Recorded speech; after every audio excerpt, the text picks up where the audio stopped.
ELP number 2, ELP 2 का सवाल number 1 बेटे हो गए, एक और 2। क्वेश्चन नंबर 4 तक हम डिस्कस कर चुके थे। पांचवा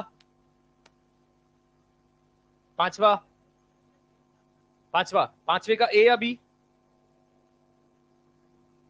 फर्स्ट वाला।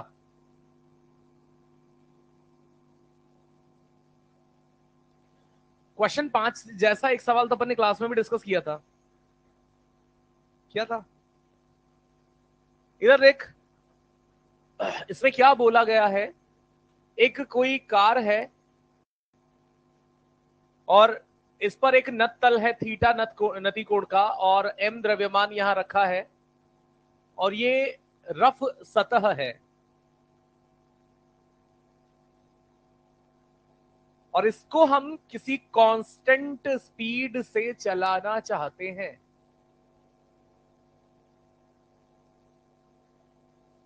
अब बात यहां पर क्या है, गौर से सुनिएगा। इस कार को मैं कांस्टेंट स्पीड से चलाना चाहता हूं, एम द्रव्यमान है, रफ सरफेस है। मुझे इस मैटर में, सवाल में साफ लिखा हुआ है कि ये द्रव्यमान इस नत्तल पर फिसल नहीं रहा है, यानी कार के सापेक्ष, नत्तल के सापेक्ष ये द्रव्यमान एम स्थिर है। इसका मतलब जिस दिशा में ये कार गतिशील है, एग्जैक्ट उसी दिशा में ये ब्लॉक भी गतिशील है, बिल्कुल उस कार के साथ साथ। और मैं जानता हूं टी टाइम में ये विस्थापन कितना हो जाएगा बेटा, वीटी, क्षैतिज दिशा में प्राप्त विस्थापन इस निकाय के द्वारा। और फिर मुझसे इसमें 2 सवाल पूछे हैं। ए, बता भाई, ए में किसका कार्य बताना है?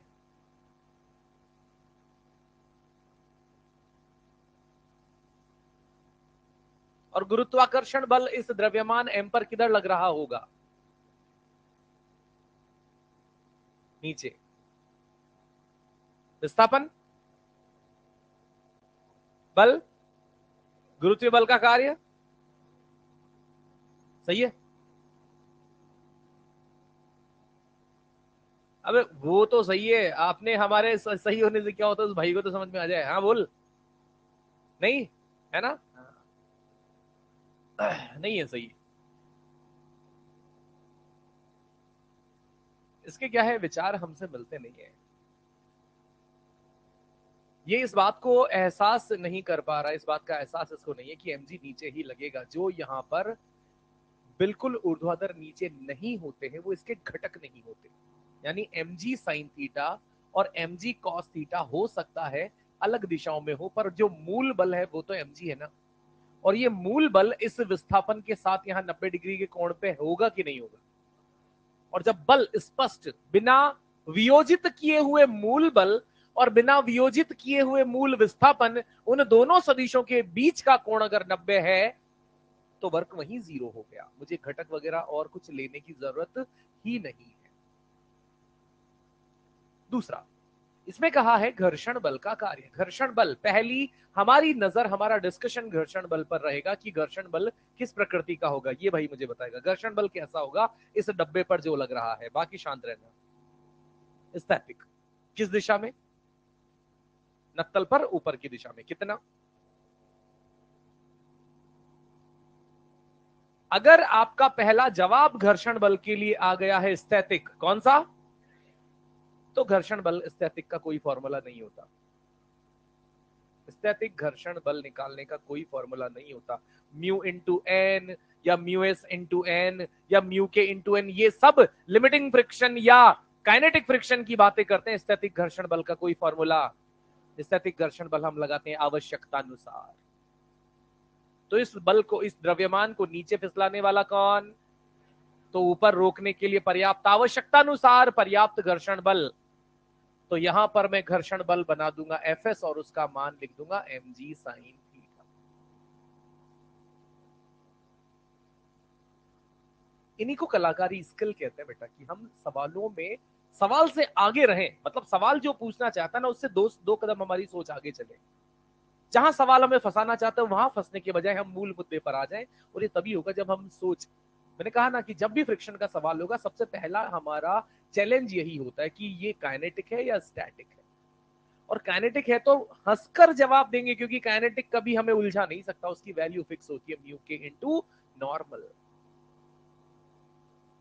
उलझने का मुद्दा स्टैटिक होता है, और वहां भी हम बहुत स्पष्ट जवाब दे चुके हैं कि किसी फॉर्मूले के बगैर जितनी आवश्यकता रोके जाने के लिए होती है उतना ही स्थैतिक घर्षण बल मुझे चाहिए होता है। जरूरत से ज्यादा कभी भी स्थैतिक घर्षण बल नहीं लगता, और जरूरत से कम तो लग ही नहीं सकता, क्योंकि लगा तो वस्तु गति करने लगी। समझ ना?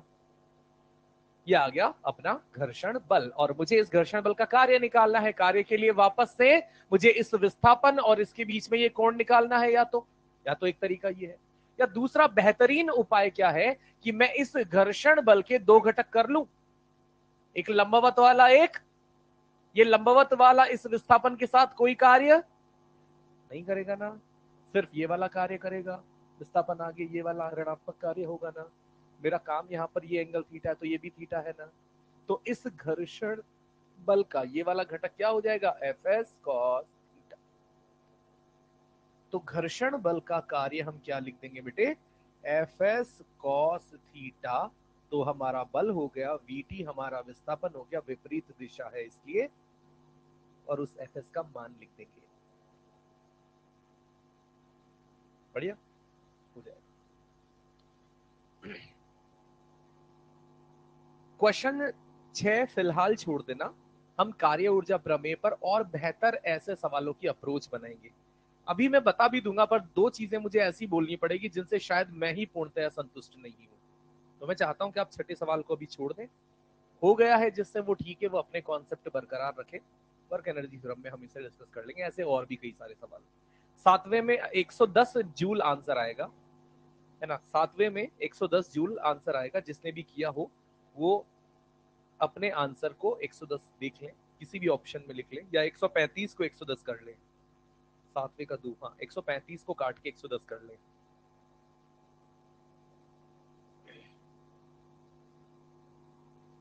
आठवां सवाल डिस्कस करना चाहूंगा बेटे मैं। आठवें सवाल में पहला वाला ऑप्शन संरक्षी है कि असंरक्षी है? क्यों है? कांस्टेंट बल नजर आ रहा है 3 i कैप प्लस, और हमने लिखा था नोट नंबर 2 की कांस्टेंट बल सदैव संरक्षी होंगे। दूसरा वाला क्यों संरक्षी है? आई कैप में एक्स के टर्म है, जे कैप में। चौथा वाला क्यों संरक्षी है? सेम, आई कैप में सिर्फ एक्स एक्स वाले पद है, जे कैप में वाई वाई वाले पद है। तीसरा वाला असंरक्षी बल हो जाता है ना। तो तीसरा हमारा ऑप्शन हो जाएगा। इसकी और डिटेल पर हम आगे बढ़ते हैं। चीजें खत्म नहीं होती, पहली बात तो यहाँ पर चीजें हमेशा आगे से आगे बढ़ती चली जाएंगी, और मैं इस तीसरे ऑप्शन में चाहता हूँ आप यहीं पर इसी जगह पे तीसरे की डिटेल लिखें, नोट्स में भी लिखें, ईएलपी में भी लिखें। पहले नोट्स में लिख लें, ईएलपी में घर पे लिख लेना। मुद्दा मुद्दा क्या है? मुद्दा क्या है? तीसरा सवाल, तीसरा ऑप्शन, सॉरी, सवाल number 8, ELP number, ELP number 2, WPE। Same जैसा मैं लिखता जा रहा हूं यही आप नोट्स में ऐसा का ऐसा ही लिखते जाए। इसमें दिया हुआ है कि जो बल है वो बल कुछ इस प्रकार से है, 3y i cap plus 4x G cap. और आपने पहली नजर में देखकर इसको ये कह दिया है कि ये क्या है, असंरक्षी।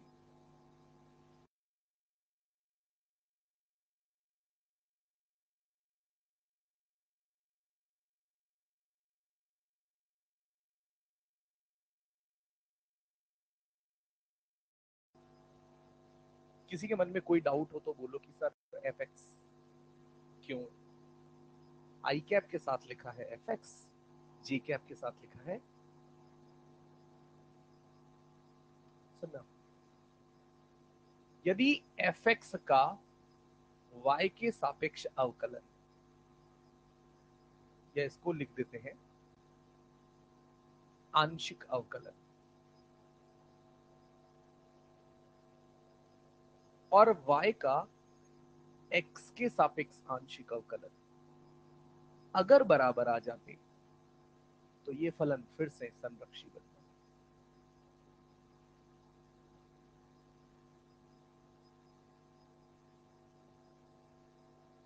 सुनते जाना। मैंने कहा कि fx कौन अवकलन करना चाह रहा हूं, fy कौन, इसका किसके सापेक्ष अवकलन करना चाह रहा हूं, इसकी वैल्यू कितनी, इसकी वैल्यू कितनी, और ये दोनों बराबर, इसीलिए क्या हो जाएंगे, असंरक्षी।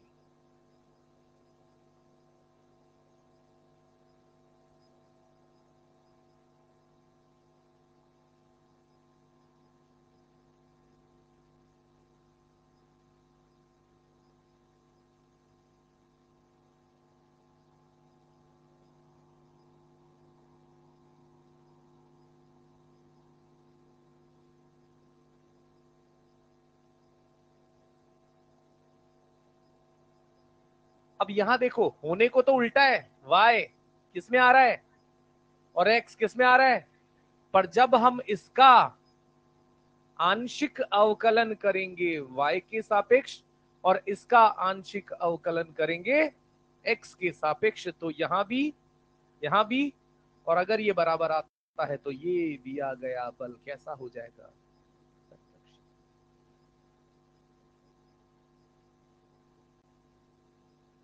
यानी कल जो हमने बात कही थी शायद आपको समझ आ गया होगा कि वो बात थोड़ी अधूरी थी, कि सीधा ये देखकर असंरक्षी बल कह देना गलत तरीका है, पर चूंकि इसमें तो जब हमने जो तरीका फॉलो किया उस तरीके में ये दोनों चीजें बराबर नहीं थी, इसलिए हमारा आंसर असंरक्षी बल सही था।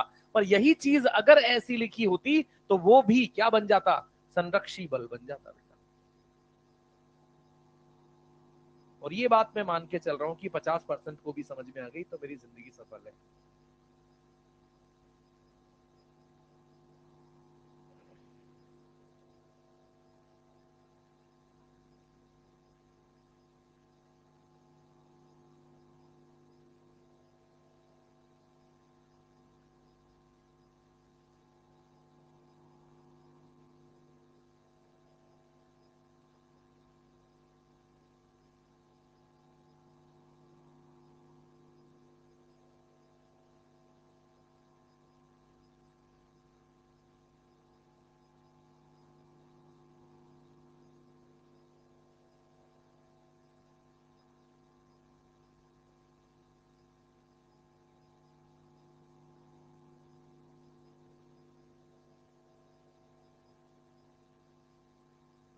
एक सवाल और मैं ऐसा लिखता हूं,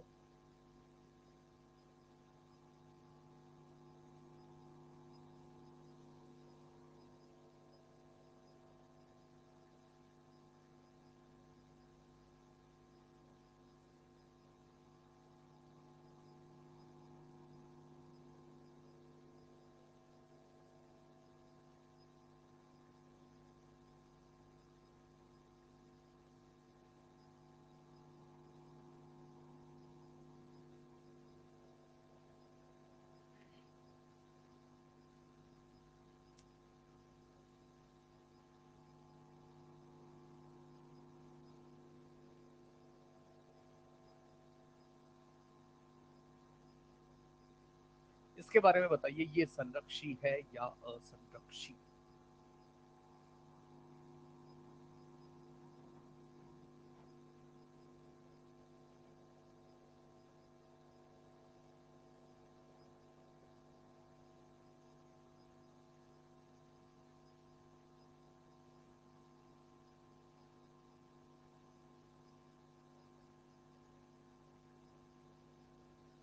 साबित करो।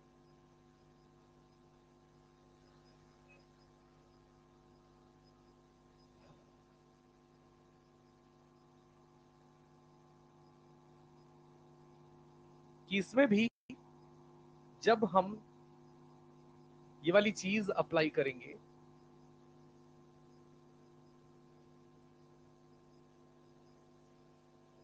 जब ये वाली चीज अप्लाई करेंगे तो एफ एक्स बोलो बेटा, ये हाँ के ना, तो एफ एक्स मतलब एक्स वाई स्क्वायर, और हम इसका आंशिक अवकलन करना चाहते हैं, एफ एक्स का वाई के सापेक्ष और एफ वाई का एक्स के सापेक्ष।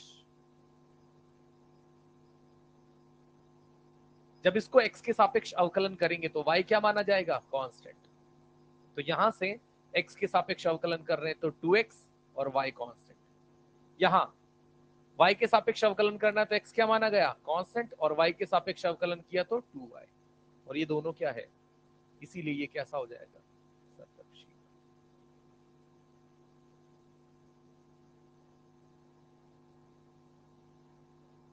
ये यहां पर हमारी 100% बात कंप्लीट होती है संरक्षी और असंरक्षी बलों की पहचान के लिए।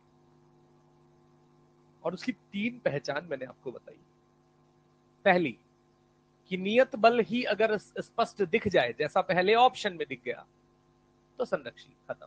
दूसरा कि यदि आई कैप में सिर्फ एक्स के घटक हो, जे कैप में सिर्फ वाई के घटक हो, के कैप में सिर्फ जेड के घटक हो, तो वो भी संरक्षी, उसमें भी कोई डाउट नहीं है। डाउट बचा था कि अगर उल्टे पुल्टे फलन यहां मिक्स फॉर्म में, जैसे यहां मिक्स दे रखे हैं, आई कैप में एक्स वाई दोनों है, जे कैप में भी एक्स वाई दोनों है, इसके बावजूद ये संरक्षी निकल गया, इसको चेक करने का तरीका ये था। और अगर इस चीज को फॉलो किया जाता है, वो बराबर आ जाते हैं, तो वो संरक्षी बल है। बराबर नहीं आते थे तो यहां पर बराबर नहीं आने के कारण ये वाला असंरक्षी था। ठीक है मुद्दा, बढ़िया। क्वेश्चन नंबर 9, 10, 10 नहीं हुआ, हो गया ना। 11, 11 में डाउट भी है तो एक बार देख लेना, पुरानी ईएलपी या मॉड्यूल में है कहीं पे ये सवाल, तो एक बार आप बेसिक मैथ सभी रिवाइज करेंगे तो मिल भी जाएगा वहां पर, शायद क्लास नोट्स में, ये मुझे जहां तक ध्यान आ रहा है। और 12 तो हो ही जाएगा, 13वां भी हो जाएगा, 14 भी हो जाएगा। चलिए, मॉड्यूल आप लाए नहीं फिलहाल, नहीं वर्क पावर का नहीं, न्यूटन्स लॉ का, न्यूटन्स लॉ का कल ले आइएगा, उसको पैक करते हैं, जहाँ के जहाँ उसे फ्री करते हैं यार, फिर दो दो मॉड्यूल अलग अलग लाना, और मेरे दिमाग में भी नहीं रहती उतनी चीजें फिर। तो अपन अपन यहाँ पर इसको कल खत्म कर देंगे, आप न्यूटन्स लॉ का मॉड्यूल उठा लाएं कल, जो भी रिमेनिंग होमवर्क है वो डिस्कस कर डालेंगे अपन, फिलहाल आज आगे पढ़ लेते हैं। ठीक है, हम क्या कंटिन्यू कर रहे थे, आखिरी सवाल क्या चल रहे थे वो एक बार बता दें। ग्राफ में हमने त्वरण और एक्स के बीच का ग्राफ देख लिया था, जिसमें हमने द्रव्यमान से गुणा करके शायद 12 जूल आंसर लाए थे अपन। ठीक है,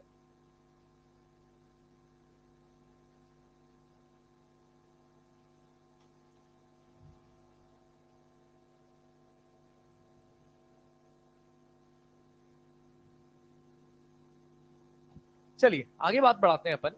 अब हम नेक्स्ट हेडिंग लिखते हैं यांत्रिक ऊर्जा, मैकेनिकल एनर्जी, यांत्रिक ऊर्जा।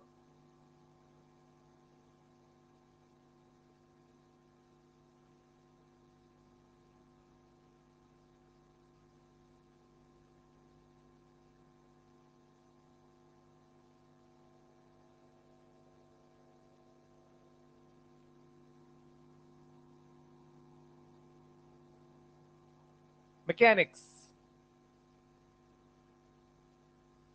जिसे कि क्लासिकल फिजिक्स, पुरानी फिजिक्स कहा जाता है, और मैकेनिक्स में जिस ऊर्जा का हमारा डिस्कशन होता है, उस मैकेनिक्स में डिस्कस होने वाली ऊर्जा को मैकेनिकल एनर्जी कहते हैं। और यहाँ दो प्रकार की ऊर्जाओं का डिस्कशन होता है मैकेनिक्स में, गतिज ऊर्जा और स्थितिज ऊर्जा। स्थितिज ऊर्जा की बातें हम आगे करेंगे, फिर भी एक दो स्टेटमेंट मैं यहाँ पर कहना चाहूंगा। स्थितिज ऊर्जा मतलब हर किसी जगह स्थितिज ऊर्जा हो पाना संभव नहीं है। स्थितिज ऊर्जा उन्हीं निकायों में संभव होती है जहां लग रहे बल संरक्षी बल होते हैं। स्थितिज ऊर्जा उन्हीं निकायों में संभव होती है जहां लग रहे बल संरक्षी बल होते हैं। गुरुत्वीय बल संरक्षी बल है, इसीलिए गुरुत्वीय स्थितिज ऊर्जा नाम का शब्द आप सुने होंगे। स्प्रिंग बल संरक्षी बल है, इसलिए स्प्रिंग स्थितिज ऊर्जा का नाम आप सुने होंगे। विद्युत क्षेत्र एक संरक्षी बल है, इसीलिए विद्युत स्थितिज ऊर्जा का आप नाम सुने होंगे। चुंबकीय बल एक संरक्षी बल है, इसलिए चुंबकीय स्थितिज ऊर्जा का नाम। तो जहां जहां पर हम संरक्षी बलों की मौजूदगी की बात करते हैं, उन स्थितियों में हम स्थितिज ऊर्जा की बात करते हैं। घर्षण, घर्षण असंरक्षी बल है, इसीलिए कभी घर्षण की स्थितिज ऊर्जा ऐसा आपने नहीं सुना।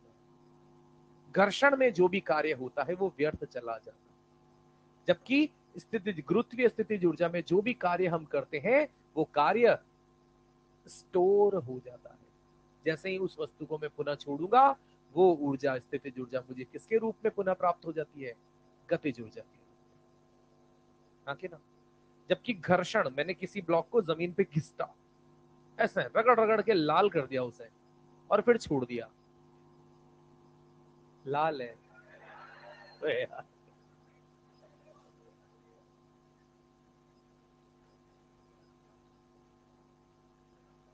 चलो ठीक है।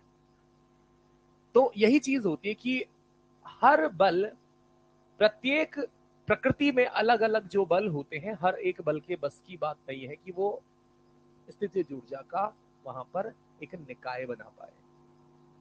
तो उसको अपन बाद में, वो संरक्षी बल, असंरक्षी बल, स्थितिज ऊर्जा, ये हमारा 2-3 लेक्चर बाद का पार्ट है। फिलहाल हम वापस आते हैं कि जो यांत्रिक ऊर्जा की हम मैकेनिक्स में बात करेंगे, उसमें पहली यांत्रिक ऊर्जा अपन पढ़ेंगे, इसके साथ नीचे हेडिंग लिख लेंगे गतिज ऊर्जा, काइनेटिक एनर्जी।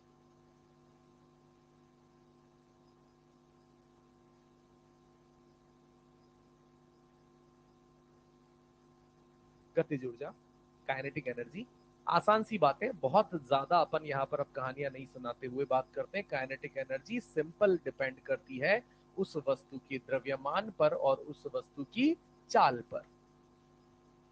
तो यहां से m हो जाएगा वस्तु का द्रव्यमान,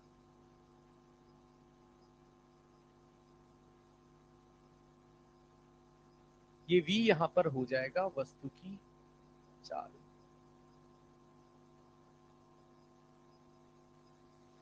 यहां इस वजह से ये गतिज ऊर्जा एक प्रकार की ऊर्जा ही है, इसीलिए ये कैसी राशि हो जाएगी? क्या बोलते हैं स्केलर को, क्या बोलते हैं यार? अदिश, अदिश राशि, अदिश राशि।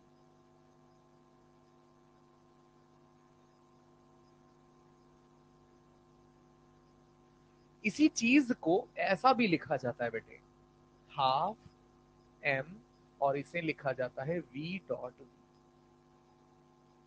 क्योंकि हम जानते हैं जब हम v का v के साथ ही डॉट प्रोडक्ट करेंगे तो वो v स्क्वायर आ जाता है, और वो v स्क्वायर एक अदिश राशि होती है, बाकी सब अदिश है, इसलिए परिणामी काइनेटिक एनर्जी अदिश राशि प्राप्त होती है।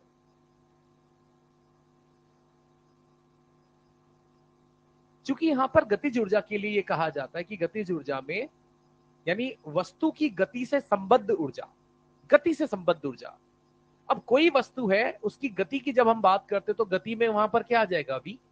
और साथ में वस्तु की बात कर रहा हूं तो वस्तु का द्रव्यमान, यानी वस्तु कितनी बड़ी और कितनी छोटी है, साथ में उसका वेग कितना ज्यादा या कितना कम है, इन सब चीजों का जो कुल मिलाकर एक इफेक्ट, इंपैक्ट जो बनता है, उसी को अपन यहां पर गतिज ऊर्जा कहते हैं। और द्रव्यमान और वेग से निर्मित होती एक और, पहले न्यूटन के द्वितीय नियम में हमने राशि पढ़ी थी, संवेग। अरे हाँ ना, पर वो क्या थी? सदिश राशि। इसको भी अगर परिमाण रूप में लिखा जाए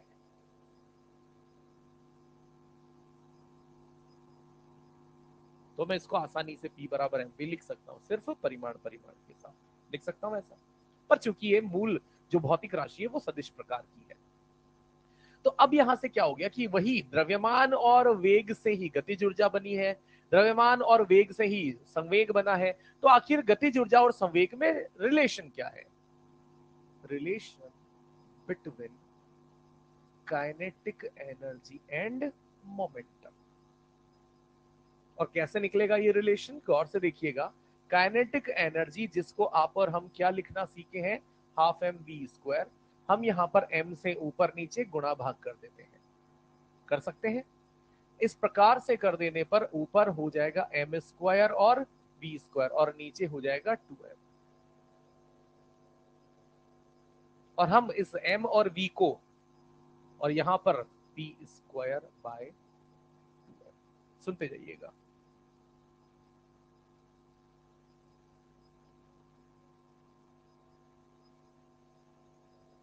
यदि m क्या हो बेटे तो क्या लिखा जाएगा यहां से, आंखें ना। और अगर ऐसा लिखा जा रहा है तो हम यहां से क्या सीखेंगे, गतिज ऊर्जा 2 बटे गतिज ऊर्जा 1 बराबर संवेग 2 बटे का लिख सकता हूं, या फिर अगर मैं यहां पर लिखना चाहता हूं P2 बटे P1 तो ये क्या हो जाएगा, अंडर रूट ऑफ KE2 बटे KE1। आवश्यकता अनुसार हम इनको भी यूज कर लेंगे। फिलहाल हम आगे बढ़ाते हैं कि क्वेश्चंस किस बेस पर होंगे, किस तरीके के होंगे। तो सबसे पहले केस नंबर 1 पर हम चर्चा कर लेते हैं। केस नंबर 1 जिसमें मुझे यहां पर क्या होगा, मुझे संवेग दिया होगा और गतिज ऊर्जा में प्रतिशत परिवर्तन पूछा जाएगा। तो मैं लिख लेता हूं मोमेंटम इज गिवन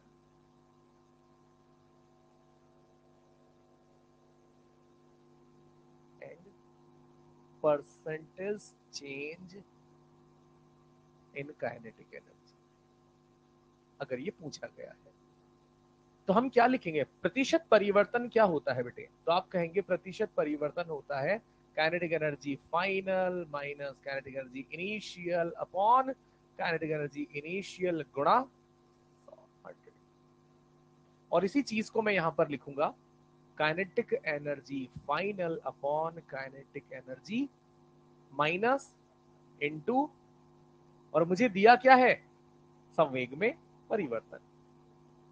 तो संवेग में परिवर्तन, तो इस मोमेंट इस गतिज ऊर्जा को संवेग के रूप में क्या लिखा जा सकता है, P2 अपॉन P1 का होल स्क्वायर माइनस इंटू 100।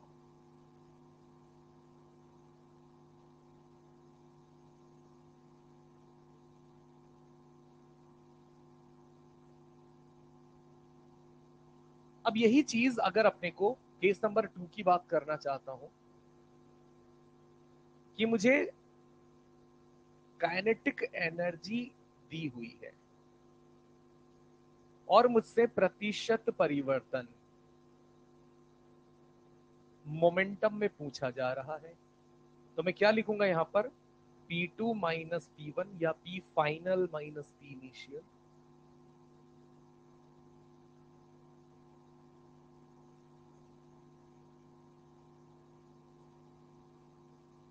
और ये क्या हो जाएगा, P फाइनल अपॉन -1 और मुझे अगर गतिज ऊर्जा दी हुई है तो मुझे गतिज ऊर्जा की जानकारी को यूज करने के लिए इस P फाइनल और P इनिशियल को क्या रखना पड़ेगा, under root KE final upon initial -1। यानी कब कौन चीजें यूज करनी पड़ेगी थोड़ा सा हम प्रैक्टिस से कर पाएंगे। ऑल दो फॉर्मूले हैं, चीजें हैं हमारे सामने, फिर भी हम अभी सवालों के थ्रू इन सब चीजों को एक बार फिर से देखेंगे। आप लिख लें तुरंत।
अच्छा, छोटी छोटी सी प्रैक्टिस करते हैं, ध्यान से सुनो।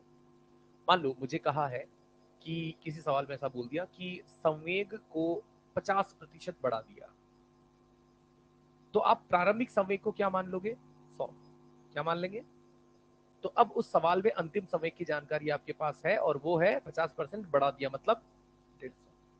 तो आप अंतिम संवेग की जगह 150, प्रारंभिक की जगह 100 रख देंगे। आगे जो भी सॉल्व करना है, जैसा भी सॉल्व करना है, वो अलग बात है ना। जैसे मान लो आपसे कहा कि संवेग को 20% कम कर दिया, तो अंतिम संवेग 80, प्रारंभिक कितना ही मानना है? 100।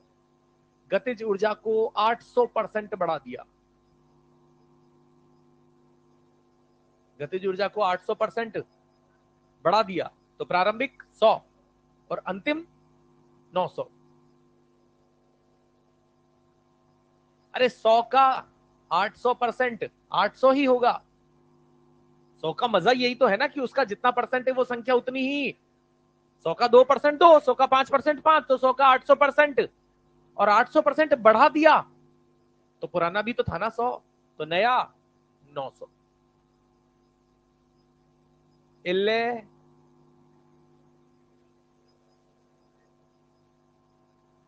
आ रहा है समझ में? नल्ले नहीं बोला, इल्ले भाई।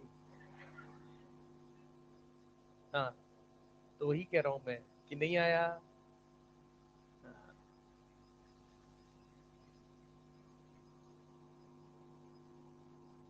चलिए, तो सवालों पर बात करते हैं।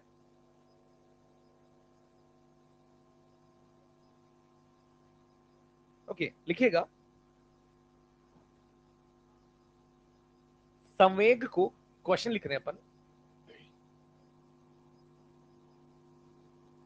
संवेग को 100% बढ़ा देने पर,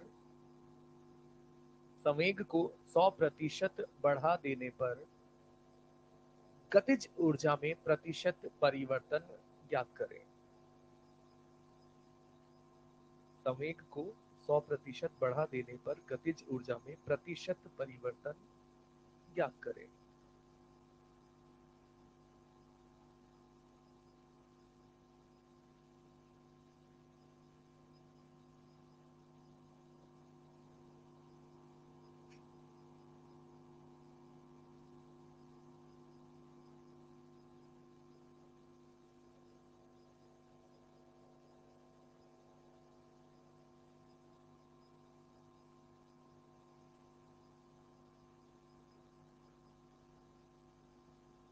बोलो बेटा।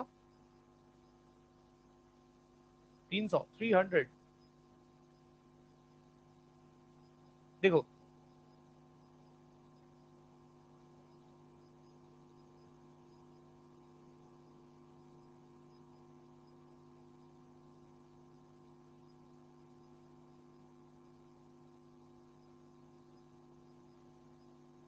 हमने क्या किया, संवेग को, तो प्रारंभिक संवेग कितना मान लू, तो अंतिम संवेग 100% बढ़ाकर उस चीज को हमने 200 कर दिया।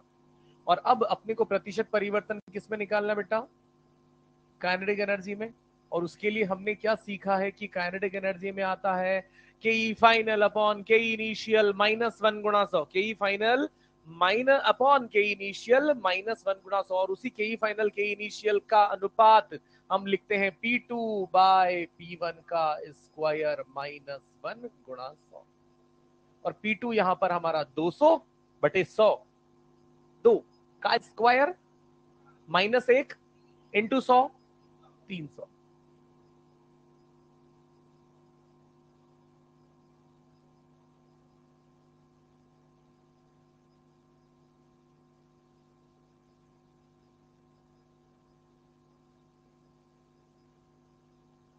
बूझे?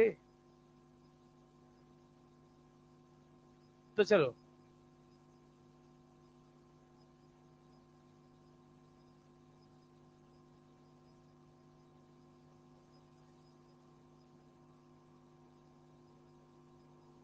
अगला सवाल।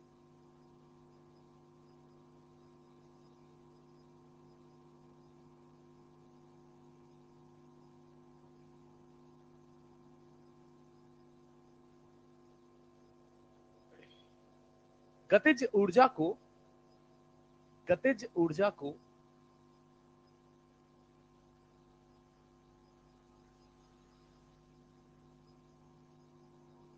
%800 बढ़ाने पर संवेग में प्रतिशत परिवर्तन ज्ञात करो। गतिज ऊर्जा को 800% बढ़ाने पर संवेग में प्रतिशत परिवर्तन ज्ञात करें।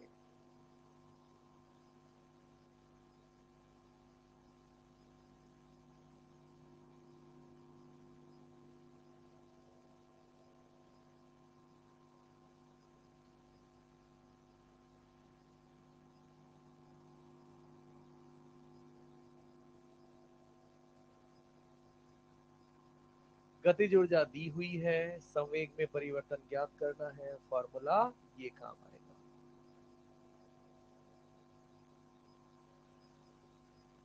हाँ के ना।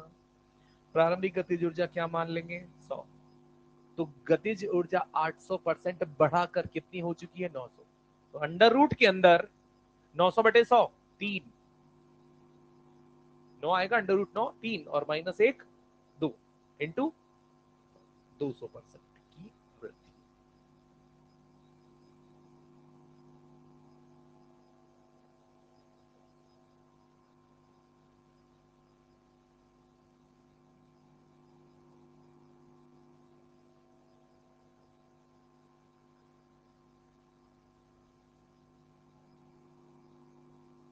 चले,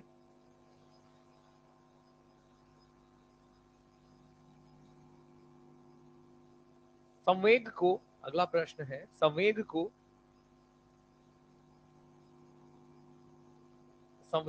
50% कम करने पर, संवेग को 50% कम करने पर गतिज ऊर्जा में प्रतिशत परिवर्तन ज्ञात करें।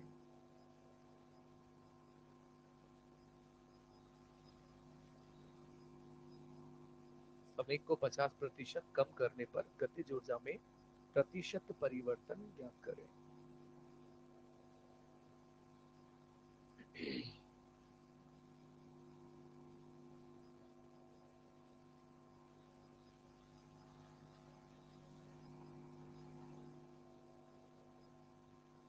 कितना आएगा बेटे?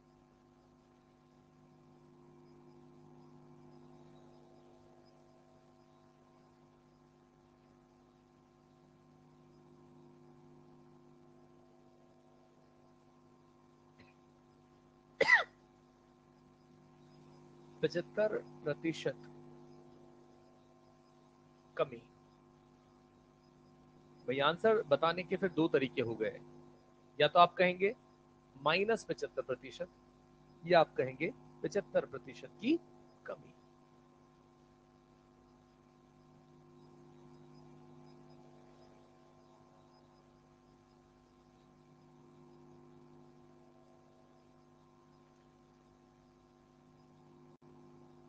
गतिज ऊर्जा में परिवर्तन हमें बताना है। संवेग के बारे में क्या कहा है कि प्रारंभिक यानी P1 100 है, P2 कितना हो जाएगा? 50। तो 50/100 1/2, 1/2 का स्क्वायर 1/4 -1 माइनस का 3/4 गुणा 100 -75। और -75 का मतलब समझ गए कि जब संवेग कम हो रहा है तो गतिज ऊर्जा भी कम ही हो रही है, साफ है। तो -75% कह दो या 75% गतिज ऊर्जा में हानि कह दो।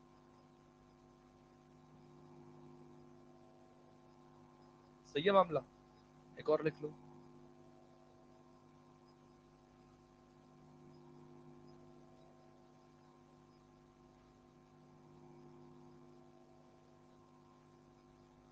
गतिज ऊर्जा को, गतिज ऊर्जा को 19% कम करने पर, गतिज ऊर्जा को 19% कम करने पर संवेग में प्रतिशत परिवर्तन, संवेग में प्रतिशत परिवर्तन होगा।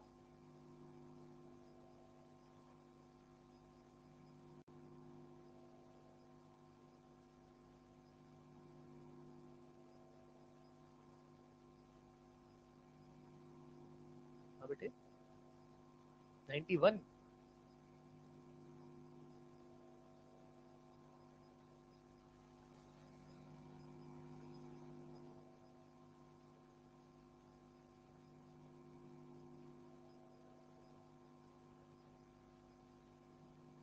बिल्कुल बिल्कुल।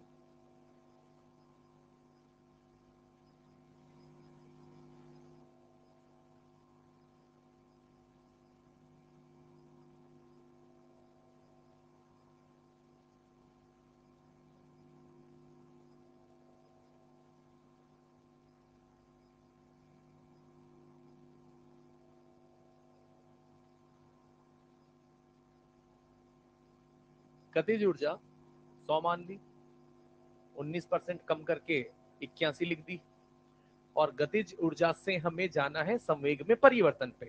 तो यहाँ अंडर रूट में 81/100, तो अंडर रूट में 81/100 बाहर आके 9/10, 9/10 मतलब 0.9, 9/10 मतलब 0. -1, यानी 0.1 माइनस का, और 0.1 को 100 से गुणा करेंगे तो माइनस का 10, यानी 10% की कमी हुई किसमें, संवेग में। तो थोड़ी सी प्रैक्टिस और ध्यान देना, मतलब ध्यान देना जरूरी है ज्यादा यहाँ पर कि कब क्या पूछा जा रहा है, और उतने पर्याप्त आप समझदारी रखते भी हैं। इसमें एक दो सवाल और अपन कर लेते हैं। इसमें एक छोटा सा कॉन्सेप्ट और होता है, और ये कॉन्सेप्ट ऐसा है कि ये आगे भी कई जगहों पर काम आता है। इनफैक्ट ये भी चीज है, ये ऐसा नहीं है प्रतिशत परिवर्तन में मजे से बैठ के सिर्फ यहां सिखाने के लिए कर रहा हूं, ऐसा नहीं है। ये चीजें सेम टू सेम हमारे लिए रोटेशन में काम आएंगी। सेम टू सेम यही चीजें अगर अपन अप्लाई करें तो जब कभी भी जो भी कोई इस तरीके के रिलेशन होते हैं स्क्वायर फॉर्मेट में, वहां पर भी काम आएंगे, स्प्रिंग के लिए भी काम आ सकते हैं, कई सारी जगहों पर उपयोगिताएं हैं। फिलहाल यहां से आगे बढ़ता हूं, और मैंने कहा कि पिछले 4 सवाल जो हमने किए हैं, किसी में प्रतिशत परिवर्तन 100, 800, 20, 80, इस तरीके के हमने परसेंटेज चेंजेस की बात करी। पर कुछ ऐसी भी जगह होंगी जहां पर प्रतिशत परिवर्तन होगा अल्प, अल्प यानी 5% से कम। अल्प प्रतिशत परिवर्तन की बात करते हैं। अल्प प्रतिशत परिवर्तन ही हमने पहले पढ़े थे, जिसको हम बाइनोमियल कहते थे, द्विपद प्रमेय कहते थे, द्विपद व्यंजक के से समझते थे। उसी द्विपद व्यंजक का उपयोग करके, उसी कैलकुलेशन का यूज करके ये चीजें, ये फॉर्मूले यहां पर बनाए हैं जो हम आगे पढ़ना चाहते हैं। हेडिंग है जब प्रतिशत परिवर्तन 5% से कम हो। जब प्रतिशत परिवर्तन 5% से कम हो।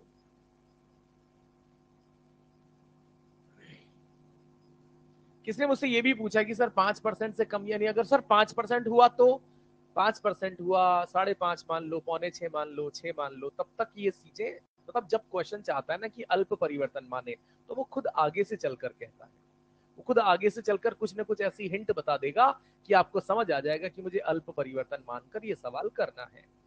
और जब बड़े परिवर्तन होंगे तो संख्याएं कैसी दी जाती है, आप समझ गए ना कि 19% कम करने का क्या लॉजिक था, ताकि 81 बने, ताकि उसका अंडर रूट आप ले पाए।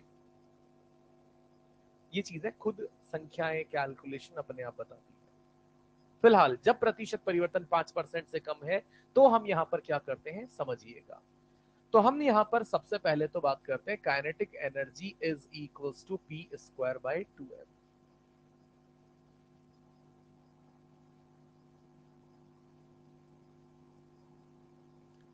और यदि m कांस्टेंट हो तो हम लिखते हैं काइनेटिक एनर्जी समानुपाती पी स्क्वायर।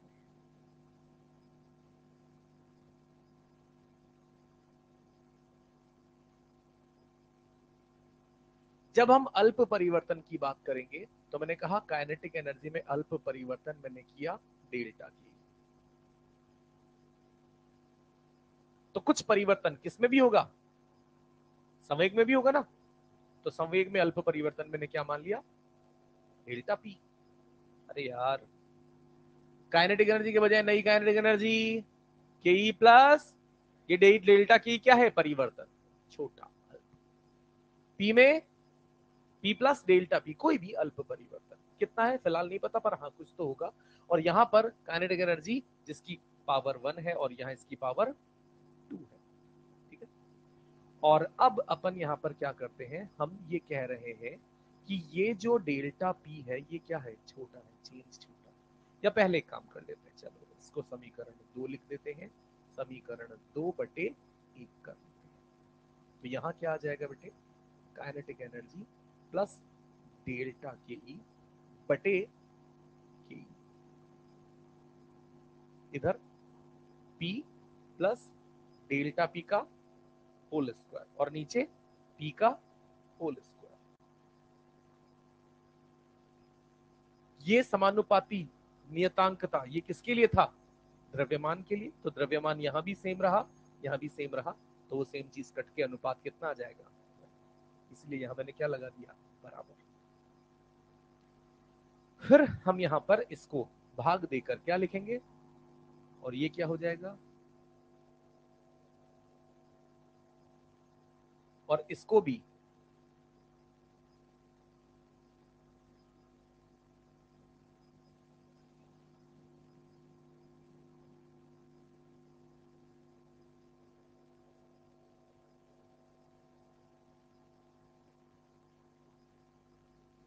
अल्प परिवर्तनों के लिए, यानी अल्प स्मॉल चेंज होंगे, तो ये डेल्टा पी बाई पी क्या होगा बेटा, डेल्टा पी बाई पी 0.1 से छोटा, याद है बाइनोमियल, याद आ रही है द्विपद।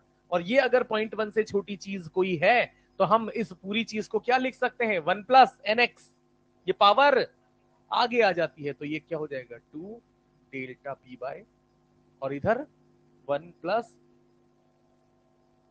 1 से 1 कैंसिल, तो क्या आ जाएगा, delta k e by is equals to 2 times delta p by गुणा 100 गुणा 100, और यही चीज क्या हो गई,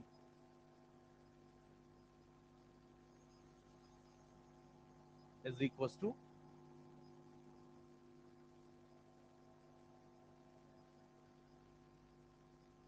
बात समझ में आई। ये पता नहीं इतनी बड़ी रामायण में आपको क्यों बता दिया, इतना धैर्य है नहीं। मैं आपको समझाता हूँ ये चीजें आगे से आप कैसे करेंगे, आगे से मैं क्या बताऊंगा उस मुद्दे पर मैं आपको लेकर आता हूँ, गौर से सुनिएगा, समझिएगा।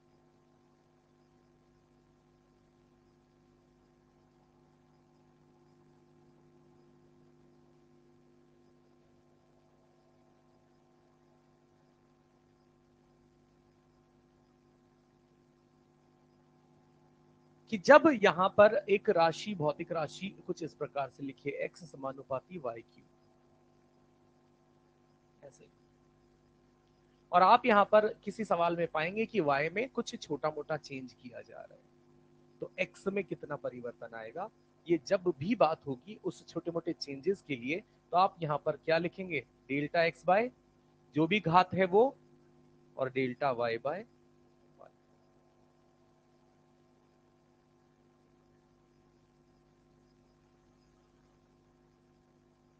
यहां क्या लिखेंगे, डेल्टा पी बाय जो भी घात है, तो ए गुणा जहां पर प्लस आएगा,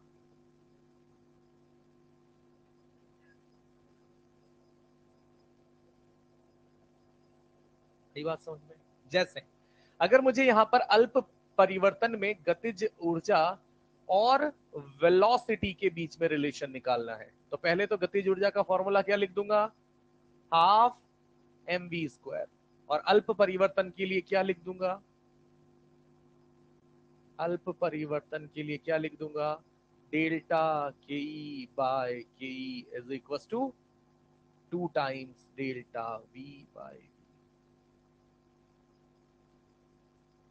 पावर, एम तो क्या हो गया, कांस्टेंट, तो पावर 2 आ गई डेल्टा वी बाई, ठीक है मुद्दा।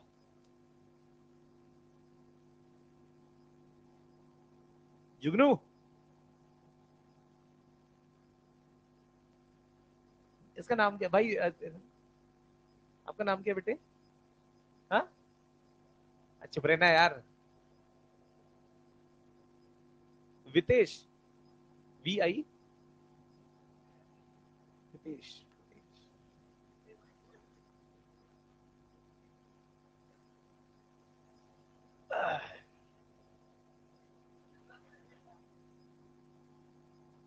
शांत रहे, है ना, आवश्यकता से ज्यादा छेद कर दिए जाएंगे वरना,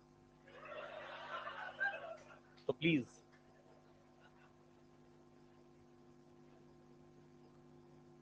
अपनी सीमाओं में रहें और उन्हीं के हिसाब से बोलें।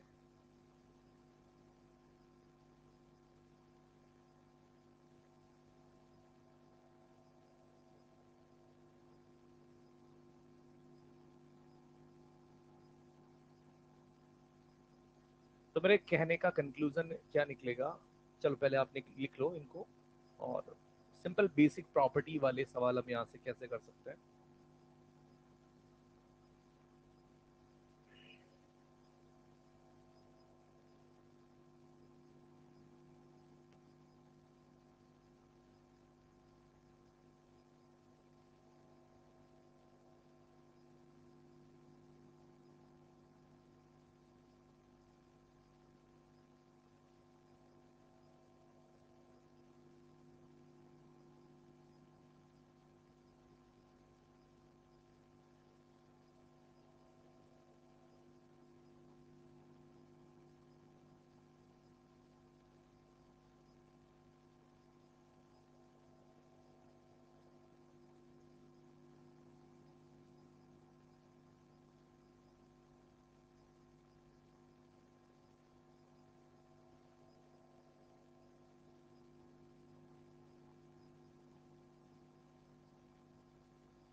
देखा,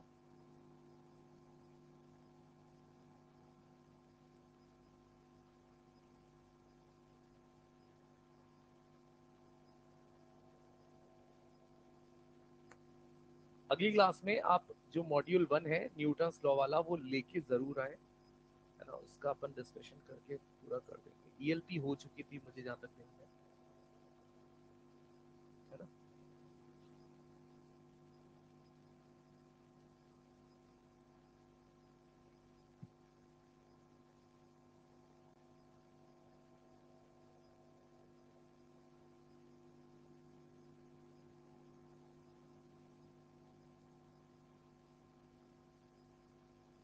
हाँ जी, ये कंटेंट क्या काम आएगा जो आपके सामने लिखा हुआ है, कि जैसे पिछले 4 सवाल जो आपने किए उसमें बड़े परिवर्तन 100, 150, 80, 800, 19, 20, 25 जो भी है वो छोड़ो। कभी जैसे क्वेश्चन सिंपल सा ये कह दिया जाए कि संवेग में प्रतिशत परिवर्तन 2% है, कितना, तो डेफिनेटली ये जो परिवर्तन में सवाल बताना चाह रहा है ये 5% या उससे छोटा है। तो फिर पूछेगा कि काइनेटिक एनर्जी में कितना परिवर्तन होगा। तो अगर ये रिलेशन पता है तो हम डेफिनेटली समझ जाएंगे कि संवेग में परिवर्तन into 2 is equal to change in percentage change in kinetic energy. तो अगर 2% है तो ये चेंज 4% हो जाएगा।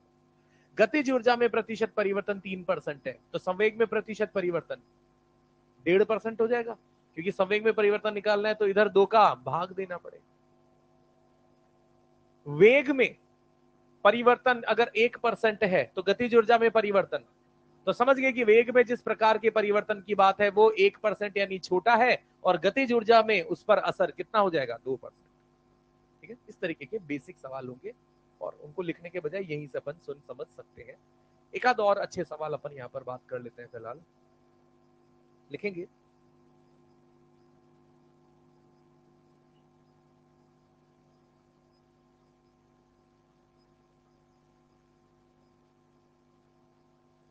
सवाल लिखेंगे, द्रव्यमान नियत रखते हुए द्रव्यमान नियत रखते हुए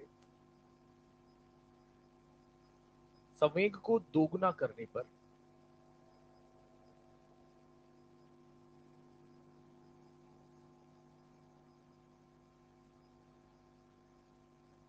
संवेग को दोगुना करने पर नई गतिज ऊर्जा क्या होगी?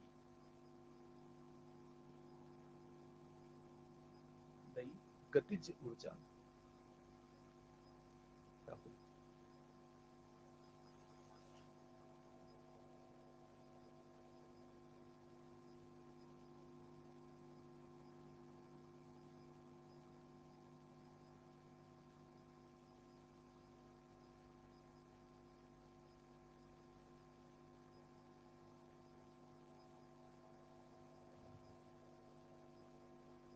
बोलो।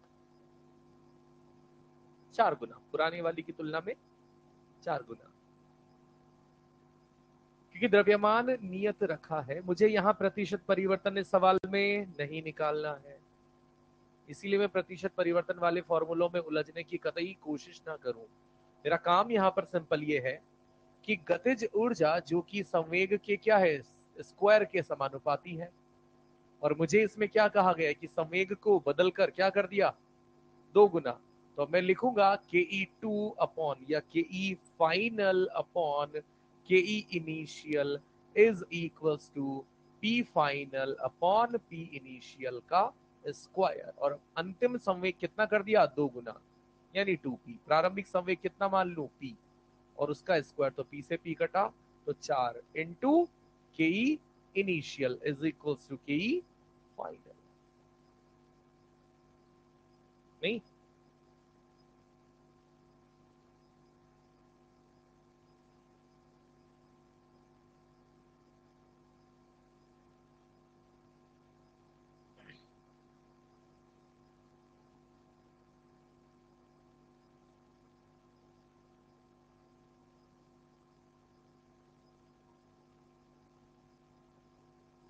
एक सवाल और लिखते हैं।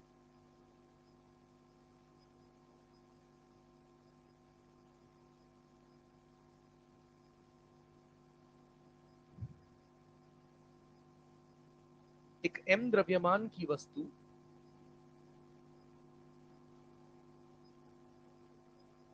एक m द्रव्यमान की वस्तु किसी चाल v से किसी चाल v से गतिशील है,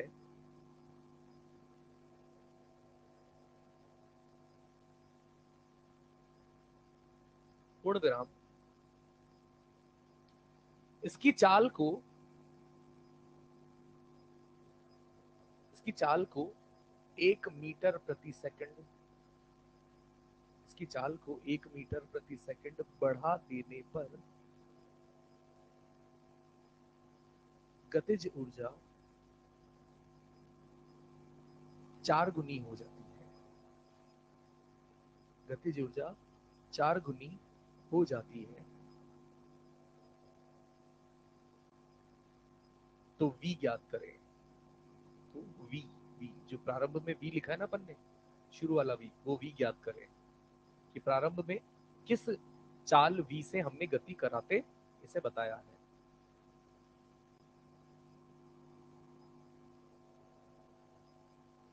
ये आप घर पे कर लेना, मतलब कल डिस्कस कर लेंगे, अभी आप दिमाग लगाइएगा इसमें।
एक भी ऐसा ग्राफ नहीं है जो हमने बेसिक मैथ्स में नहीं बनाया हो, एक भी, सिर्फ एक है पांचवा वाला, बाकी सबके सब अपन ने वहां बनाए थे।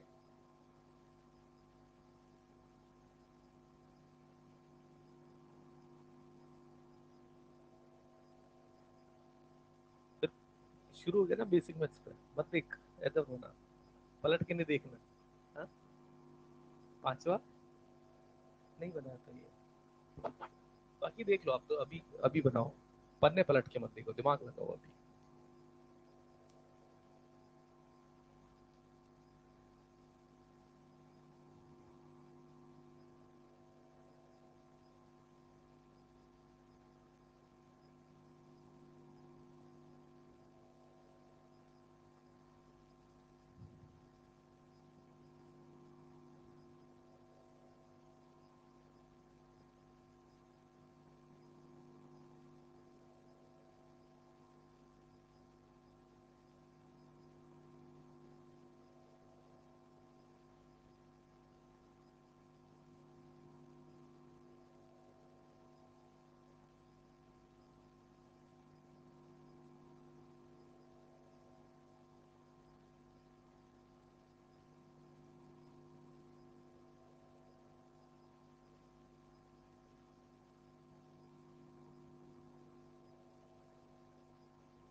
पहला,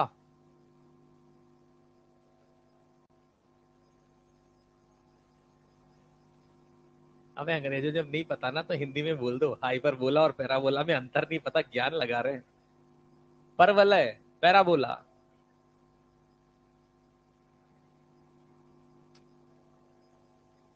हाइपरबोला होता है अति परवलय, और अति परवलय वाला कोई ग्राफ आपने आपके जीवन में नहीं बनाया होगा। सिर्फ आप आयतीय अति परवलय जरूर जानते हैं, रेक्टेंगुलर हाइपरबोला, है ना। तो पहले वाले ग्राफ की बात कर लेते हैं। मैं पहले क्वेश्चन और चौथे क्वेश्चन में बिल्कुल थीम बाय थीम चलूंगा, यानी मैं क्या कहना चाहता था और क्या चीज आपकी प्लॉटिंग के लिए आपको जरूरत पड़ सकती है, पड़ती है। चलो पहले में सुनो, हम कैसे सोचते हैं कि नेचर ग्राफ का कैसा आएगा। हम शुरू करते हैं पहले बेसिक फॉर्मूला से कि गतिज ऊर्जा और जो संवेग है उसका संबंध फॉर्मूले से क्या निकल कर आता है, तो हम कहते हैं गतिज ऊर्जा समानुपाती पी स्क्वायर।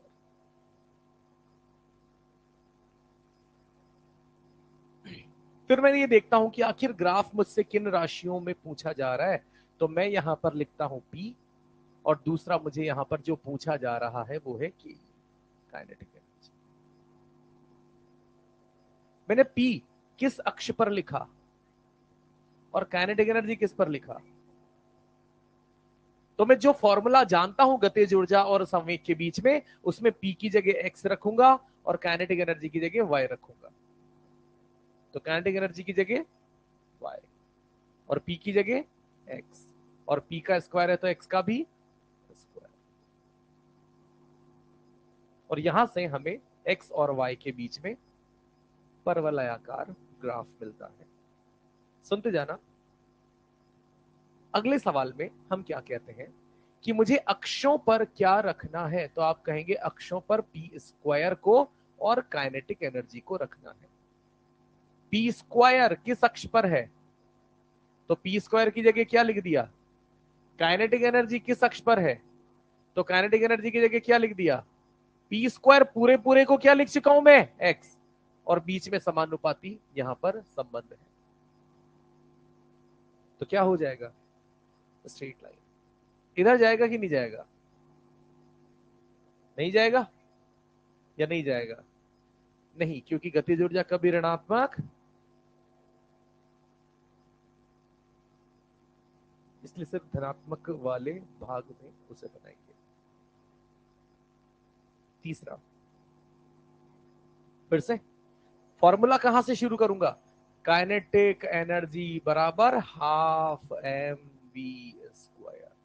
फिर यहां से लिख देंगे, चूंकि द्रव्यमान कांस्टेंट है तो काइनेटिक एनर्जी समानुपाती, और वी स्क्वायर ही अक्ष पर लेना है, जैसा सवाल ने कहा है, गतिज ऊर्जा को ही वाई अक्ष पर लेना है। तो यहां पर पूरे पूरे v स्क्वायर को कहां ले लिया गया है और गतिज ऊर्जा को कहां ले लिया गया है, और इनके बीच में ये सरल रेखीय संबंध बनेगा, इधर ये फिर से नहीं जाएगा।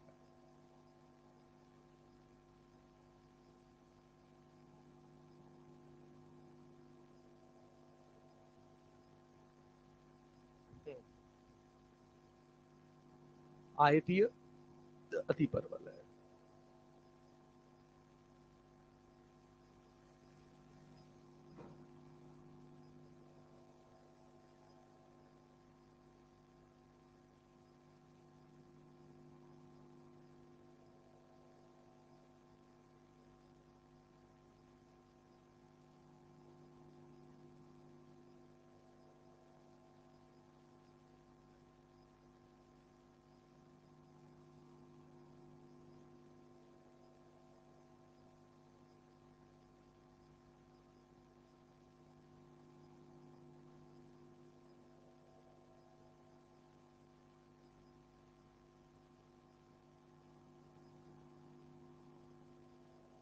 कैसे होगा? आयतीय अतिपरवल है, कैसे होगा वो पूछ रहा हूं मैं। कि पहले अपन फॉर्मूला लिखेंगे किस किस के बीच में, गतिज ऊर्जा और संवेग के बीच में, और फॉर्मूला क्या होगा, काइनेटिक एनर्जी समानुपाती पी स्क्वायर। अक्षों पर आपको क्या चाहिए, काइनेटिक एनर्जी और 1/पी स्क्वायर, पी स्क्वायर नहीं 1/पी एक्स अक्ष पर।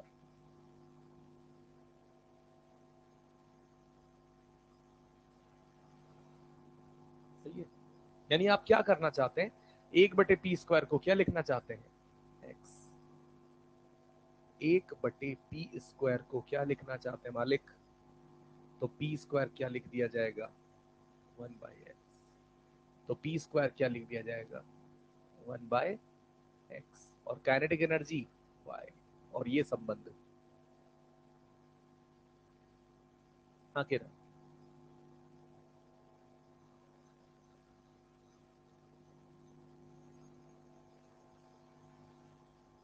ठीक है माहौल।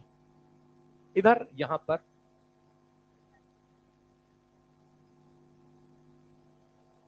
अंडर रूट है इधर गतिज ऊर्जा में, तो क्या लिखेंगे, पहले तो गतिज ऊर्जा और वेग का संबंध लिख लूं, गतिज ऊर्जा समानुपाती, तो अंडर रूट का गतिज ऊर्जा समानुपाती v। फिर यहां पर अक्ष पर, यहां तो आपको क्या चाहिए, अंडर रूट काइनेटिक एनर्जी, और यहां एक्स अक्ष पर क्या चाहिए, 1/v।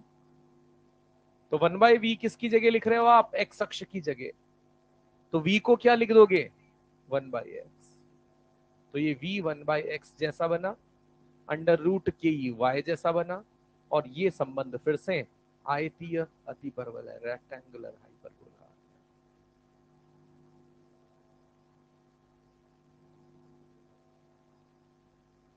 क्वेश्चन नंबर 4 पर स्टार लगा लेना।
चले,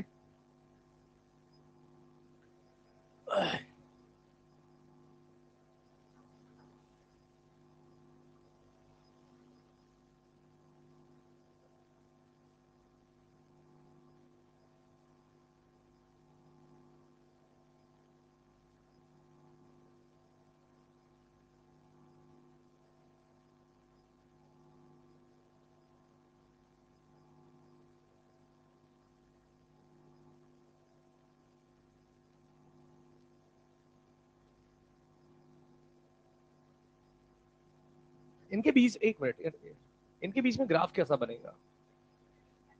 100%?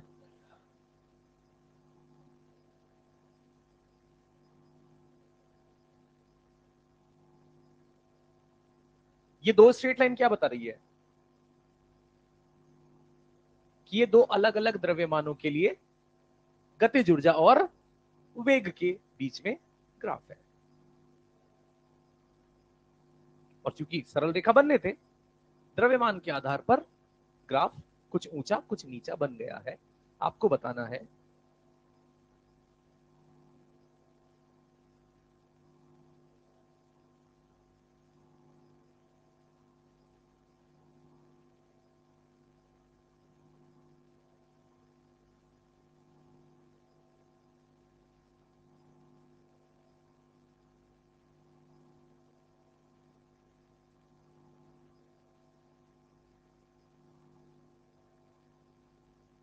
कि चारों ऑप्शन में से कौन सा सही है, कारण सहित।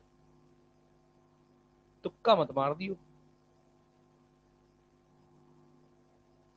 ये इधर का समेट दूं?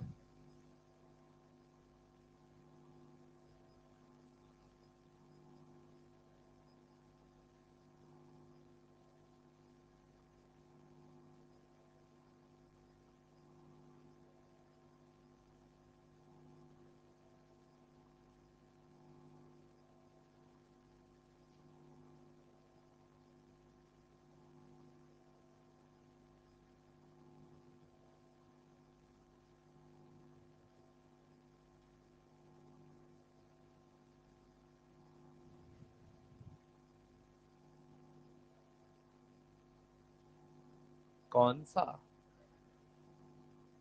थर्ड। कितने लोगों का थर्ड आ रहा है?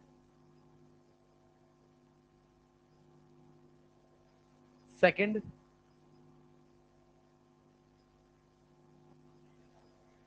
फर्स्ट? M1 M2 बराबर। चलिए, फोर्थ वाला तो बाकी जो नकारे हैं उन सबका चार ही मान लो, और क्या। उन सबका इनमें से कोई नहीं आ रहा है, और क्या। हाँ, तो सोचना क्या है, कैसे है, सीधी सी बात यहां पर अपने को करनी है, वो ये द्रव्यमान का कंपैरिजन करना है। एक अक्ष पर वेग है, एक अक्ष पर गतिज ऊर्जा है, तीसरी जो उस फॉर्मूले में राशि होती है वो द्रव्यमान ही होती है, क्योंकि आप जानते गतिज ऊर्जा बराबर हाफ एम वी। आप द्रव्यमान का कंपैरिजन करना चाहते हैं, और कंपैरिजन कब होगा? सुनो, कि गतिज ऊर्जा और वेग में से किसी एक चीज को क्या मान लो? कांस्टेंट। यही तरीका है। या तो आप चाहें तो अपनी इच्छा से गतिज ऊर्जा को कांस्टेंट मान ले, या वेग को कांस्टेंट मान ले। मुझे वेग को कांस्टेंट मानना थोड़ा अच्छा आइडिया लग रहा है। क्यों? ये अंत में हम समझ जाएंगे। तो मैंने वेग को कांस्टेंट मान लिया, और मैंने कहा कि यहां पर किसी निश्चित बिंदु पर कोई वेग v है, और इस वेग को कांस्टेंट मानकर मैं एक रेखा खींच देता हूं। तो मुझे m1 वाले द्रव्यमान की गतिज ऊर्जा ke1 मिल जाएगी, हाँ के ना? और m2 द्रव्यमान की गतिज ऊर्जा ke2 मिल जाएगी। और मुझे समझ आ रहा है कि ke2 निश्चित रूप से क्या है? बड़ी है। किससे? ke1 से। और वेग को क्या माना जा चुका है?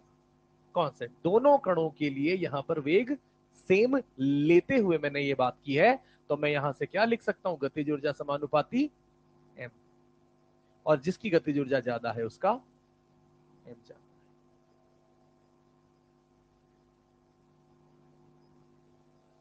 मतलब ये ऐसे सवाल होते हैं, अपने को दिखने में बड़े आसान से दिखते हैं और होते भी आसान है, पर हड़बड़ी उस धैर्य की परीक्षा में सफलतापूर्वक 4 नंबर प्राप्त करने के लिए बहुत ही ज्यादा विश्वास, आत्मविश्वास चाहिए होता है।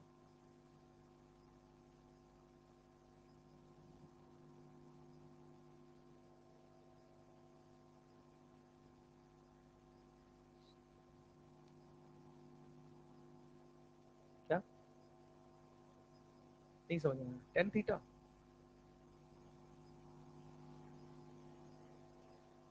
कर सकते हैं, टेन थीटा।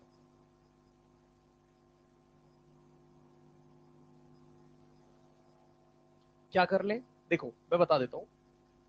भाई ने कहा कि सर tan थीटा से करके इसको कैसे नहीं कर सकते, कर सकते हैं। पूरी समीकरण का अंडर रूट कर दो, कितना आ जाएगा, अंडर रूट के ई बराबर under root m/2 into we. अरे हाँ, v मतलब x, के मतलब y, और ये मतलब स्लोप। जिसका स्लोप ज्यादा उसका ये वाला मान ज्यादा, यही तो स्लोप दिखा रहा हूं ना मैं, यानी उसका द्रव्यमान ज्यादा। तो स्लोप ज्यादा किसका है, m2 वाले का। वैसे भी कर सकते हैं। चलिए आगे अपन बात बढ़ाते हैं, कार्य ऊर्जा प्रमेय।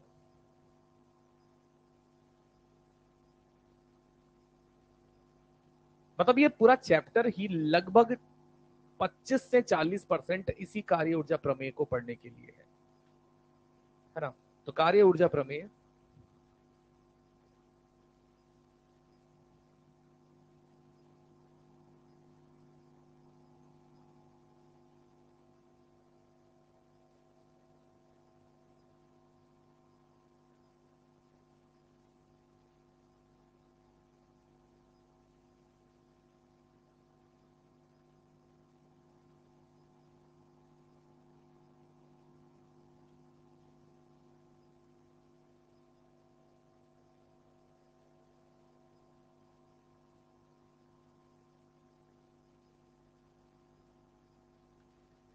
कोई एक वस्तु होगी, उस वस्तु पर बहुत सारे बल कार्य कर सकते हैं। हम बात करते हैं उस वस्तु पर लग रहे कुल बल की। न्यूटन के द्वितीय नियम के अनुसार जब हम उस किसी वस्तु पर कुल बल की बात करते हैं तो एफ नेट को क्या लिखा जाता है, द्रव्यमान गुणा त्वरण।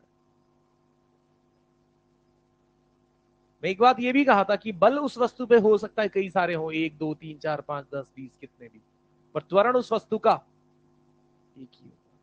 किस दिशा में, कुल बल की दिशा में। ऐसा नहीं हो सकता एक बल के कारण एक त्वरण A1 इधर है, दूसरे के कारण एक त्वरण A2 इधर है, तीसरे के कारण एक त्वरण A3 इधर है ना। पहले आप हिसाब किताब करवा लो किसका, बलों का, और जिधर आपका टोटल हिसाब किताब यानी नेट फोर्स बचेगा उसी दिशा में त्वरित वस्तु नजर आती है। तो एफ नेट बराबर द्रव्यमान गुणा त्वरण। और हम यहां से इस त्वरण को लिखना चाहते हैं v dv by dx। क्या लिख सकता हूं ऐसा, त्वरण के दो संबंध होते हैं बेटा। त्वरण को यहां पर एक तो हम वेग के साथ समय के साथ अवकलन करके भी लिख सकते हैं, और उसको स्थिति x के साथ अवकलन करके भी लिख सकते हैं परिस्थितियों के अनुसार।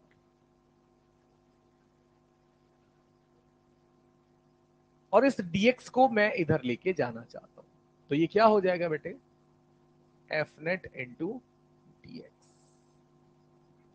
Is equals to m v d. और एक चीज मैंने कही थी, वर्क पावर का पहला दिन, और उस पहले दिन में मैंने कहा था कि एक वस्तु पर 4 या 5 या 10 जितने भी बल कार्य कर रहे हैं, प्रत्येक बल का कार्य निकालो और सभी को जोड़ो, तो क्या आएगा, कुल किया गया कार्य।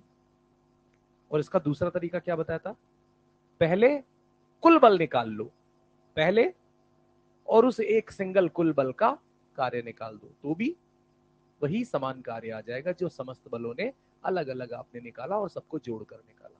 नहीं, ये बात समझ लो।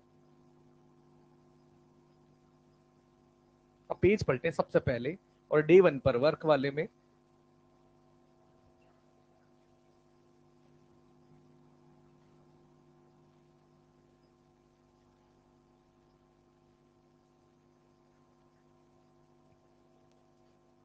और इसमें आप आ जाइएगा तीसरे सवाल पर।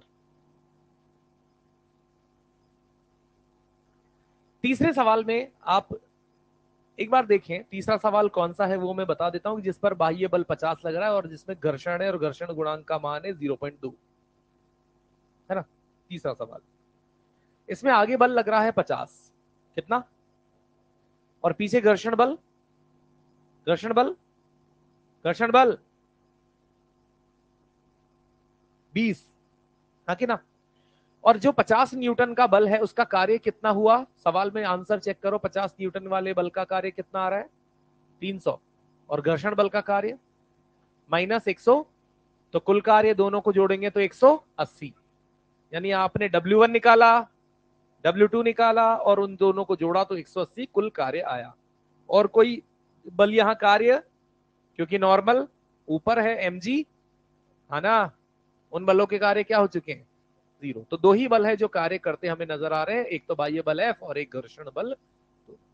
अब एक तो तरीका ये रहा कि अपन ने बाह्य बल F का भी कार्य कैलकुलेट किया, 300 आया, घर्षण बल का कार्य कैलकुलेट किया तो 120 आया, ये काम हो गया, दोनों को जोड़ा तो 180 आया। अब अपन, मैं क्या कहना चाहता हूं कि आप पहले क्या निकाल लें, कुल बल, क्या निकाल लें, कुल बल कितना आएगा, कुल बल 30 इंटू विस्थापन 6, 30 इंटू 6 180, यानी आप कुल बल गुणा विस्थापन करेंगे तो भी आपको क्या मिलेगा, कुल कार्य, समस्त बलों द्वारा किया गया कुल कार्य। ठीक है मैटर, सुनते जाना। यहां पर जो ये एफ नेट और डीएक्स करेंगे, यानी एफ नेट डीएक्स करेंगे, समाकलन करेंगे, तो यहां से आपको क्या समझ में आता है कि ये चीज क्या मिलेगी, डब्ल्यू ऑल, यानी उस निकाय पर जो भी जितने भी बल कार्यरत है उन समस्त बलों का कार्य यहां से आपको मिल जाएगा, डब्ल्यू ऑल यहां से आपको मिल जाएगा। तो हमने यहां से लिख दिया डब्ल्यू ऑल इज इक्वल्स टू, फिर यहां पर एम कॉमन ले लिया बेटा, और v का v के सापेक्ष समाकलन करेंगे तो क्या आ जाएगा, v स्क्वायर बाय 2। सुनते जाना एक और चीज, यहां पर मैंने x1 से x2 में और यहां पर v1 से या u से v में समाकलन किया, तो x1 से x2 में समाकलन करने पर उस पूरी परिस्थिति का मुझे कुल कार्य मिल गया यहां से, और इधर मुझे क्या मिल जाएगा, u से v। मैं इस 2 को बाहर ले लेता हूं तो ये क्या हो जाएगा बेटा, बाहर हाफ एम, और यहां अंदर क्या बचा, और वी स्क्वायर में उच्च सीमा रखूंगा तो वी स्क्वायर ही आएगा, और निम्न सीमा रखूंगा तो यू स्क्वायर माइनस के साथ। तो इधर क्या हो गया, ये डब्ल्यू ऑल इज इक्वल्स टू, फिर क्या हो जाएगा, half m v square minus half m u square, और हाफ एम वी स्क्वायर को क्या लिख दूंगा, गतिज ऊर्जा फाइनल, और यू स्क्वायर को गतिज ऊर्जा, और ये किसके बराबर आ गया, डब्ल्यू ऑल। तो यही कार्य ऊर्जा प्रमेय है। क्या कहती है कार्य ऊर्जा प्रमेय, कि किसी वस्तु पर किए गए कुल कार्य उस वस्तु की गतिज ऊर्जा में परिवर्तन के बराबर होते हैं। ठीक है, कुल कार्यों में सभी कार्य आ गए हैं, mg है तो mg, नॉर्मल है तो नॉर्मल, स्प्रिंग है तो स्प्रिंग, घर्षण है तो घर्षण, जो संभव वहां पर आपको नजर आ रहा है उन समस्त कार्यों को आप लिखेंगे। मतलब यहां पर क्या हो जाएगा, डब्ल्यू ऑल में ये हो जाएगा एक्सटर्नल फोर्स है उसका भी कार्य आ गया, कुछ कंजर्वेटिव है उसका भी कार्य आ गया, कुछ नॉन कंजर्वेटिव है उसका भी कार्य आ गया, और वो सभी कार्य मिलकर किसके बराबर हो जाएंगे, चेंज इन काइनेटिक एनर्जी के बराबर हो जाएंगे।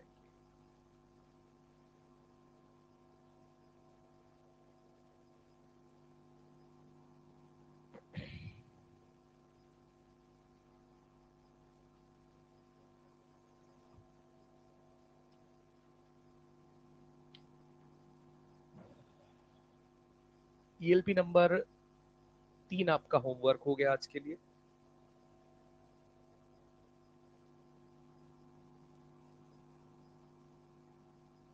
मॉड्यूल भी दें,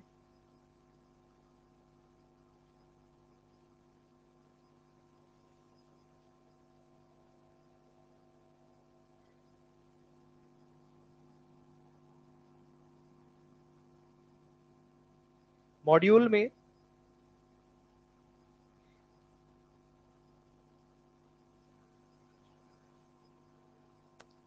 कहां तक दिया था बेटा, 18 तक ना। आप क्वेश्चन नंबर 20 से 29 तक, क्वेश्चन 20 से 29 तक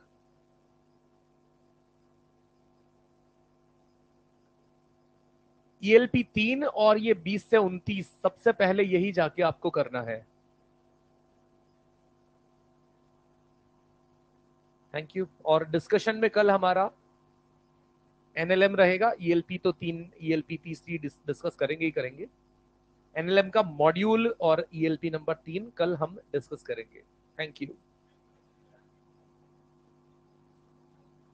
हाँ भाई।